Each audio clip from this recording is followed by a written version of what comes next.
İlk xona kvartirani puliga arzongina hovlimiz sotuvga chiqmoqda. Salkam 6 sotuvda iborat bo'lgan bu hovlimiz uglovida joylashgan. Ikkita uchtalab darvozasi bor. Moshin qo'yishda umuman muammo yo'q. Общий lokatsiyaga keladigan bo'lsak, karmalar raypodan ozgina ichkariga kiriladi. Hovlimizni ichkari qismi bilan tanishtirib o'taman keling. Hovlimizga 3 tomonlama kirsak bo'ladi. Yon tomonda garaj qismi bor. U tomondan ko'rib turgan mana bu asosiy darvozadan kirsak bo'ladi yokida mana bu kalitka qismi.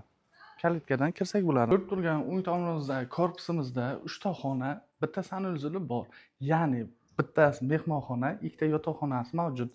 Shunday kirib kelishingiz bilan yana ikkinchi etajga o'zini kattagina yotoqxonasi, o'zini sanuzeli mavjud. Yotoqxonamiz tagida garaj qismi mavjud. Mashinangizni bemalol qo'ysangiz bo'ladi.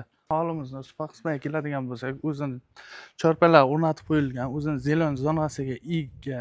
Chap tomonimizda esa oshxona qismi hamda ko'rib turganingizdek отдельно ikkita korpus o'rnatilgan. Ikkita korpusda to'g'rimizda ikkita xona, chap tomonimizda esa bitta xona tashlab o'tilgan. Hovlimiz bemalol ikkita xo'jalikni o'z bag'riga sig'dira oladi. Chap tomonimizda o'zining tandir xonalari ham mavjud.